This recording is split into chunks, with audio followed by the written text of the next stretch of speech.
Saudara sekalian, berjumpa lagi kita pada Banking Credit Training Program, dan hari ini kita akan membahas lanjutan daripada Financial Statement Analysis Series kita. Modul yang akan kita bahas hari ini adalah modul rasio mekanik atau mekanik rasio. Adapun objektif daripada pelajaran kita hari ini pertama-tama adalah untuk kita semua mengetahui dan mengerti format daripada fact sheet yang pernah Anda lihat sebelumnya, yang merupakan kumpulan-kumpulan daripada seluruh rasio yang kita dapatkan di dalam suatu spreading. Yang kedua, untuk mengetahui kelompok-kelompok rasio yang ada, yang umum dipakai di dalam dunia perbankan atau di dalam kita melakukan analisa kredit. Dan yang terakhir, untuk kita mengerti secara jelas dan mengetahui asal-usul dari perhitungan suatu rasio. Dan tentunya kita harus menguasai komponen-komponen yang terbentuk atau yang membentuk suatu rasio. Apa plus apa, tambah apa, kurang apa, bagi apa, dan lain sebagainya. Sehingga kalau kita mengetahui komponen-komponen tersebut, akan mudah kita nantinya mendeteksi apa yang menyebabkan suatu rasio berubah. Dan tentunya kita akan bisa melakukan suatu analisa yang lebih cepat dan lebih akurat. Hasil-hasil yang akan kita dapatkan di dalam rasio kita tersebut, ini yang kita gunakan sebagai dasar nantinya untuk menganalisa kondisi keadaan keuangan perusahaan dan sebagai acuan bagi kita ke depannya dalam melakukan suatu financial projection.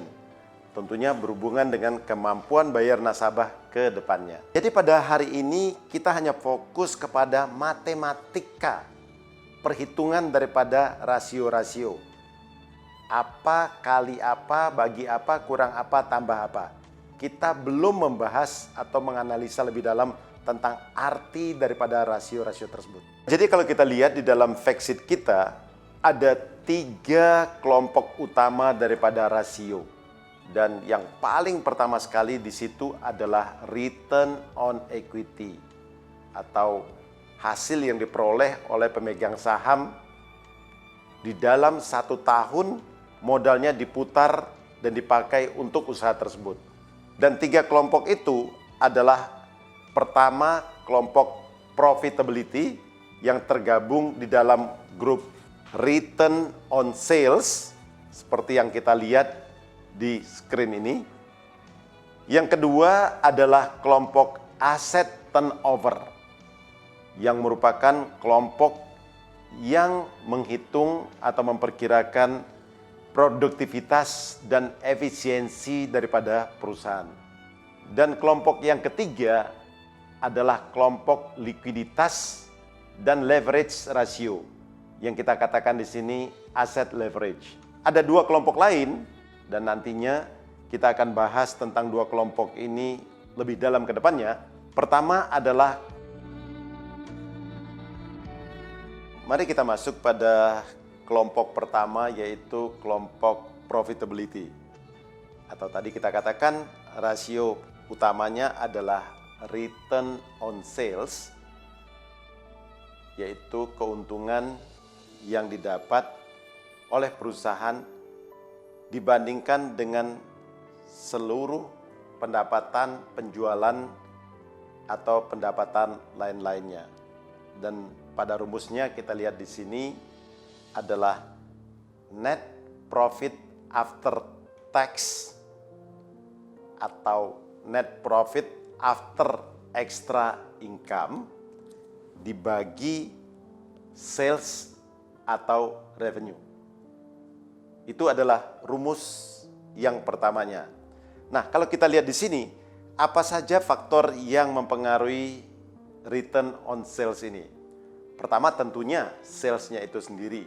Berapa revenue atau pendapatan yang didapat baik daripada penjualan produk maupun jasanya. Kemudian faktor lain adalah Saudara, mari kita masuk pada kelompok rasio yang kedua, yaitu kelompok rasio efisiensi dan productivity. Angka yang pertama atau rasio pertama yang kita lihat di sini adalah asset turnover. Turnover selalu berhubungan dengan sales atau COGS. Di sini kita lihat rumusnya adalah sales dibagi total aset.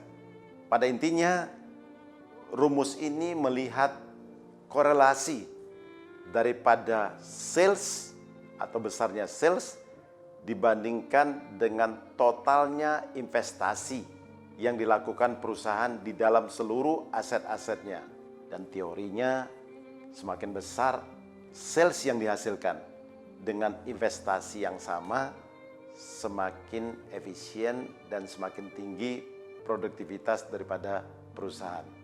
Nah, kalau kita lihat di sini, apa saja kira-kira faktor-faktor yang mempengaruhi aset turnover ini? Dan kita akan melihat apakah aset atau komponen-komponen yang ada di dalam aset sudah efisien.